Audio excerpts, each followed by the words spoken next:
Bem, galera, vamos dar continuidade agora à aula de padrões temporais. E vamos começar agora com as propriedades temporais. Bem, quando vemos as propriedades de uma classe, nós como usuários temos que ter a opção de perguntar sobre aquelas propriedades atualmente e também temos a opção de perguntar o que aconteceu com aquela propriedade há um tempo atrás, a um ponto do passado. E esse padrão vem trazer exatamente isso. Essa opção de você tanto trabalhar no presente, como trabalhar também em dados registrados no passado. A chave para esse padrão é fornecer uma interface regular e previsível para lidar com as propriedades de um objeto que mudam com o tempo. Ou seja, esse padrão ele tem uma função importante, que no caso é acessar a informação e atualizar a informação.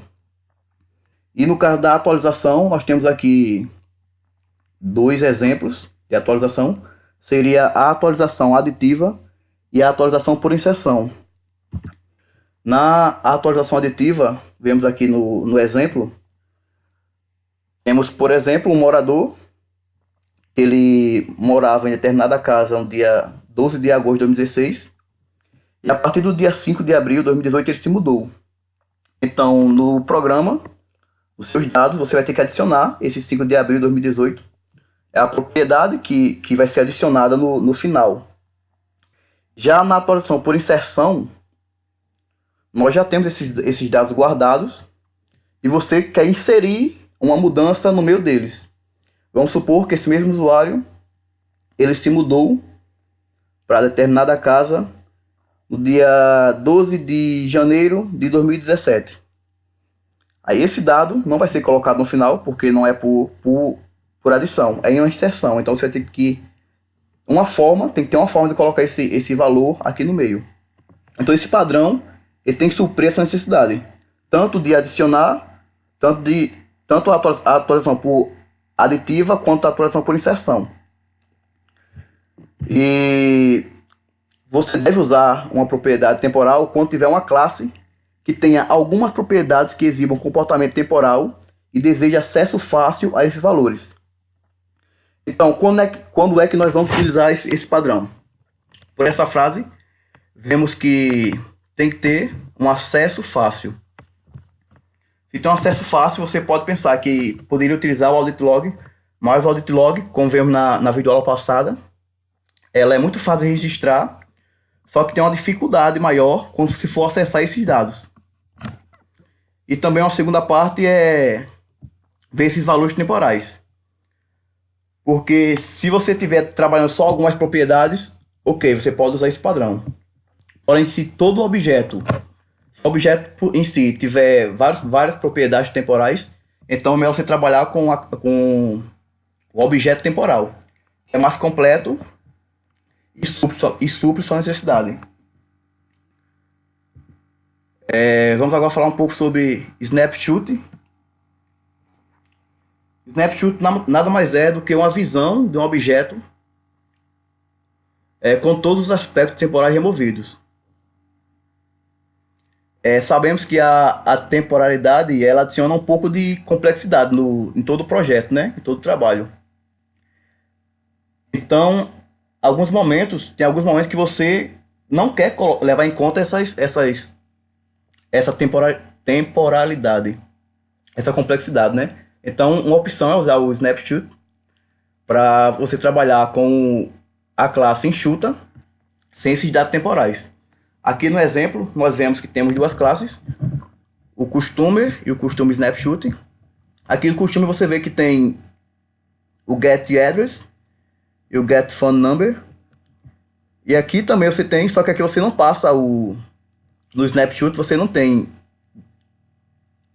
o método passando como parâmetro a data.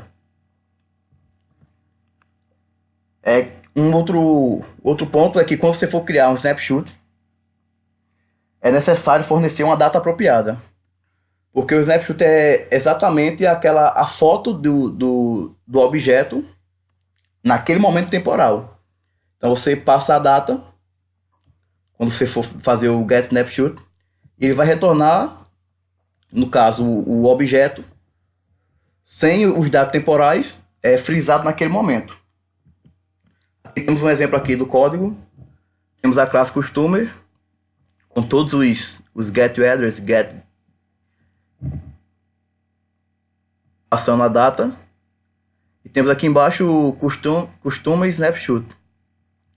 E aqui ele tem